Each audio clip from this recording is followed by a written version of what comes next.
Welcome back to Ozarks Tonight.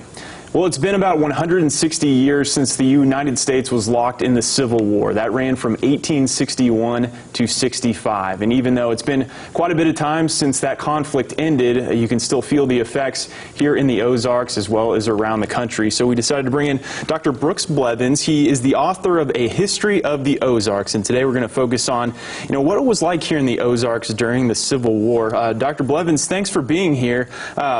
So paint the picture. What was it like mid-19th century, right before the Civil War started? What was the climate like here in the Ozarks? John, it was a lot like it was around the rest of the country. Mm-hmm. It was severely divided, and one thing that made it so divided was that what eventually becomes an international border, I guess you could call it that, the border between the Confederacy and the Union, goes right through the heart of the Ozarks. And here we're talking about the border between Missouri and Arkansas, mm-hmm. of course. And even on both sides of that border, the population was very divided between people who sided with the South, people who wanted to stay in the Union, and even many of the people who eventually sided with the South and even went and fought for the Confederacy in those early months. They really just wanted nothing more than to stay out of the war. Mm-hmm. So there was a sizable peace society movement in northern Arkansas in the Ozarks, and there were a lot of people who really just wanted to be sort of the Switzerland of the United States. They just wanted to remain neutral, but in Civil War, that's never an option. It's hard to do a lot of the times. So what was it like here in the Ozarks? Was there a lot of farms around here? What was the setting like here at that time? The Ozarks didn't really fit the exact mold of either the North or the South. Mm-hmm. It was always kind of its own place. The Ozarks did not have the plantation agriculture that you would find in the Deep South in places like Mississippi and Alabama and Georgia, and even in southern Arkansas, even in the Little Dixie area of Missouri in the Missouri Valley. But there was a lot of small farming, and there were more enslaved people in the Ozarks than I think a lot of us would expect today. Here in Greene County, the population was more than 10% enslaved. Wow. At the time of the Civil War. Springfield had an even higher percentage of slaves in its population. Most of these were not your sort of stereotypical plantation workers. Many of them were skilled workers, blacksmiths, coopers, carpenters, things like that, who were hired out by their owners for money. But that did give many people in the Ozarks, a surprising number of people in the Ozarks, a stake in the slave system.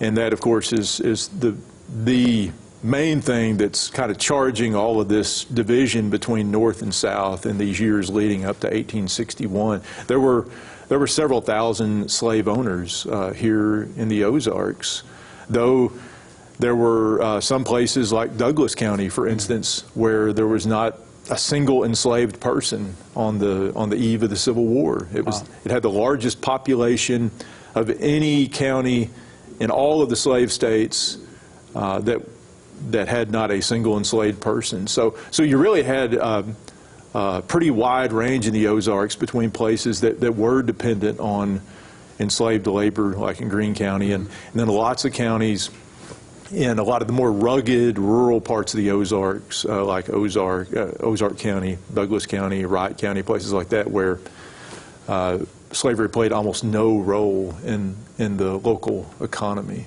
Well, I'm sure some of those people that lived in those areas where slavery wasn't a huge thing, they still took part in the fighting. How did they find what side they were going to want to play in the war? Yeah, that's always been one of the most complex things, and one of the most puzzling things for historians is figuring out how people choose which side to align with. And it'd be really easy if you could just match up all the people from slave-owning families with the Confederacy and people from non-slave-owning families with the Union side, but it's always more complex than that. There were lots of people from slave-owning families who remained loyal to the Union. There are lots of people from families that did not own slaves, from poor white families who went and fought for the Confederacy or who sided with the South in the Civil War. A lot of it had to do with their own family heritage. Even in southern Missouri, and certainly in northern Arkansas, most of the people on the eve of the Civil War had roots somewhere east of the Mississippi in the South, in the slave states, especially Tennessee.